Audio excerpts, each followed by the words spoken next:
5, 4, 3, 2, 1, 0.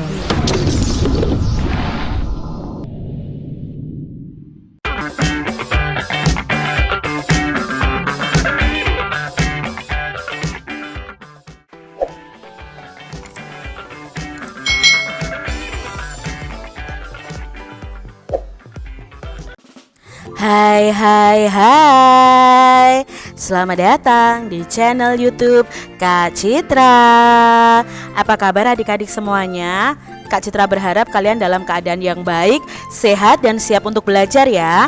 Hari ini kita akan belajar bersama-sama untuk mata pelajaran tematik kelas 3. Kita belajar di tema 5 yaitu tentang cuaca, subtema 3 pengaruh perubahan cuaca terhadap kehidupan manusia, pembelajaran yang keempat. Mari adik-adik kita belajar dengan penuh semangat ya. Hari ini Edo tidak dapat hadir ke sekolah. Edo sakit flu dan demam. Kemarin saat pulang sekolah, Edo kehujanan. Edo lupa membawa payung ataupun jas hujan. Saat berangkat, Edo melihat matahari bersinar. Itu tanda cuaca akan cerah. Untuk itu, Edo tidak menyiapkan payung ataupun jas hujan. Ternyata saat siang hari, langit berubah kelam. Pulang sekolah, hujan turun cukup deras. Perubahan cuaca membuat kondisi tubuh Edo juga berubah. Adik-adik, apakah kalian pernah mengalami sakit flu atau demam? Apakah kalian pernah kehujanan lalu kalian merasakan sakit? Kadang dengan adanya perubahan cuaca, kondisi tubuh kita itu juga mengalami perubahan. Nah, mungkin yang awalnya panas jadi dingin seperti itu cuacanya, maka tubuh kita juga akan beradaptasi. Bisa jadi kalau kondisi tubuh kita, daya tahan tubuh kita tidak dalam kondisi yang baik, maka kita bisa terkena penyakit. Pernahkah adik-adik mengalami hal seperti Edo? Mungkin pernah ya adik-adik ya. Nah, kita baca bacaan tentang perubahan cuaca. Cuaca saat ini memang mudah berubah. Hujan turun sepanjang hari. Saluran air tak mampu menampung air hujan. Manusia sering membuang sampah sembarangan. Saluran air tersumbat, lingkungan pun menjadi banjir. Saat musim kemarau, panas matahari itu terasa terik adik-adik. Hujan tak turun hingga waktu yang lama. Kekeringan melanda wilayah suatu daerah. Cuaca seperti ini dapat memengaruhi kondisi kesehatan manusia. Untuk itu, kita semua harus menjaga kondisi tubuh kita. Caranya dengan makan makanan yang bergizi. Kita pun harus berolahraga secara teratur. Jangan lupa juga untuk beristirahat dengan cukup. Adik-adik, kalau cuaca sering berubah seperti ini, kita harus menjaga kondisi tubuh kita supaya tetap sehat dan tetap fit adik-adik. Ya, caranya dengan makan makanan yang bergizi, dengan olahraga yang teratur, lalu dengan istirahat yang cukup supaya kondisi tubuh kita itu baik saat menghadapi cuaca yang berganti-ganti. Adik-adik, kita akan temukan kata-kata yang berhubungan dengan cuaca dari bacaan tadi, lalu kita akan mencari tahu apa makna dari kata tersebut. Kata yang pertama yang akan kita cari tahu arti atau maknanya adalah kata banjir. Nah, banjir ini artinya apa ya? Kita sering mendengar kata banjir, tapi kita belum tentu mengetahui arti atau makna dari banjir.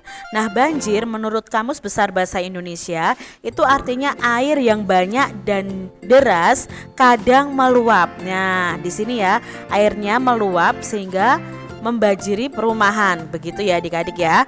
Nah, buatlah kalimat dengan kata banjir ini. Contoh dari Kak Citra kalimatnya. Pada musim hujan, daerah itu sering dilanda banjir. Kata yang kedua adik-adik, di sini ada kata hujan. Nah, hujan itu artinya adalah titik-titik air yang berjatuhan dari udara karena adanya proses pendinginan. Kalimatnya, hari ini hujan turun sangat lebat. Lalu dalam bacaan tadi ada kata kemarau. Apa itu kemarau? Coba adik-adik amati gambar ini. Kira-kira itu kemarau itu apa ya? Nah, kemarau itu artinya musim kemarau atau musim kering adalah musim dengan curah hujan yang sangat sedikit, bahkan kadang tidak ada curah hujannya adik-adik. Jadi menyebabkan tanah-tanah itu kekeringan ya, tidak ada air hujan. Contoh kalimatnya, musim kemarau banyak sawah yang kekeringan. Berikutnya ada kata matahari. Nah, ini adalah gambar matahari. Sebenarnya seperti ini adik-adik. Nah, matahari itu artinya adalah benda angkasa atau titik pusat tata surya berupa bola berisi gas yang mendatangkan terang dan panas pada bumi. Nah, kalimatnya contoh dari Kak Citra ya, matahari terbit dari timur, misalnya seperti itu. Lalu ada kata kekeringan. Nah, ini kekeringan itu artinya keadaan kekurangan pasokan air pada suatu daerah dalam masa yang berkepanjangan. Contoh kalimatnya, pada musim kemarau banyak desa yang kekeringan. Adik-adik, memiliki sahabat itu pasti sangat menyenangkan ya, apalagi jika berasal dari berbagai daerah di Indonesia. Dayu dan teman-teman bersahabat dengan Komang di Bali.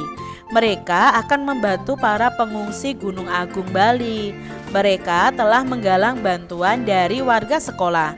Bantuan berupa dana dan pakaian layak pakai. Menjalin persahabatan bisa dilakukan dengan siapa saja adik-adik. Walau berbeda asal sukunya, berbeda pula warna kulitnya, bahkan berbeda agamanya, kita tetap bisa bersahabat. Jadi adik-adik, kalau kalian berteman, jangan memandang itu agamanya apa, warna kulitnya apa, sukunya apa, berasal dari daerah mana. Tidak perlu, karena kita bersahabat itu harus dengan semua orang. Identifikasi keberagaman suku bangsa di sekolahmu. Coba adik-adik tanyakan kepada teman-temanmu asal daerah mereka dan suku bangsa mereka. Nah, di sini Kak Citra punya beberapa contoh suku bangsa yang ada di Indonesia. Contohnya suku bangsa yang ada di Pulau Sumatera. Itu ada suku Gayo, Minangkabau, Batak, Simeulue, Palembang, dan Lampung. Lalu di Jawa itu ada suku Betawi, suku Sunda, suku Jawa, suku Madura, suku Tengger. Nanti Jawa sendiri akan dibagi Jawa Tengah, Jawa Timur, seperti itu. Untuk di Pulau Bali itu ada suku Bali. Di Kalimantan itu ada suku Banjar, Berau, ada Dayak, ada Maayan, ada Kutai. Lalu di Sulawesi itu ada Buton, ada Minahasa, ada Bugis, ada Toraja. Di Maluku itu ada suku Ambon dan suku Aru. Di Nusa Tenggara ada suku Rote, suku Sasak, suku Bima, suku Flores. Dan di Papua itu ada suku Dani dan suku Asmat. Nah, ini adalah contoh-contoh suku-suku yang ada di Indonesia. Ya, ini ada suku Asmat, ada suku Bali, suku Jawa, suku Minang, suku Makassar, suku Betawi, suku Madura, suku Dayak, dan suku Sunda. Kalian bisa mencari informasi lebih lanjut tentang suku-suku yang ada di Indonesia. Nah, adik-adik bisa mencari informasi tentang asal dan kebiasaan suku dari teman kalian. Wawancarai 2 teman kelas kalian nih. Kalian buat dulu pertanyaannya, apa saja wawancara atau pertanyaan yang akan kalian sampaikan saat wawancara. Misalnya, siapa namamu, di kota apa tempat lahirmu, dari mana ayahmu berasal, dari daerah mana ibumu berasal, apa kebiasaan masyarakat daerah asal ayahmu, apa kebiasaan masyarakat daerah asal ibumu, misalnya seperti itu adik-adik. Jadi kalian akan lebih mengenal suku-suku yang ada di Indonesia melalui suku-suku dari teman-temanmu. Cuaca cerah siang ini, Edo dan teman-teman bermain sambil melakukan gerakan berayun dan memutar. Mereka melakukannya pada dahan pohon yang ada di sekolah. Nah, ini yang dilakukan Edo dan teman-temannya. Gerakan ini dilakukan dengan cara berikut. Pertama, berdiri tegap, lalu rentangkan kedua tangan ke atas. Genggamlah dahan kayu pohon dengan kuat. Lalu berayunlah ke depan dan ke belakang seperti ini adik-adik, sebanyak ayunan. Nah, lalu melompatlah sambil melepaskan genggaman. Lakukan gerakan memutar setengah lingkaran, kemudian mendaratlah dengan sempurna. Nah, untuk melakukan gerakan ini adik-adik harus dengan pengawasan orang dewasa, boleh keluarga kalian atau boleh guru kalian. Jadi jangan kalian lakukan sendiri karena akan berbahaya untuk kalian. Demikian tadi adik-adik pembahasan kita di tema 5, subtema 3, pembelajaran yang keempat. Semoga video pembelajaran ini bermanfaat untuk adik-adik semuanya. Dan sampai jumpa lagi di video pembelajaran Kak Citra selanjutnya. Tuhan memberkati. Jangan lupa tekan tombol subscribe, lalu tekan loncengnya, tekan juga tombol like, lalu share ke media sosial kalian. Jangan lupa untuk ikuti media sosial Kak Citra. Terima kasih.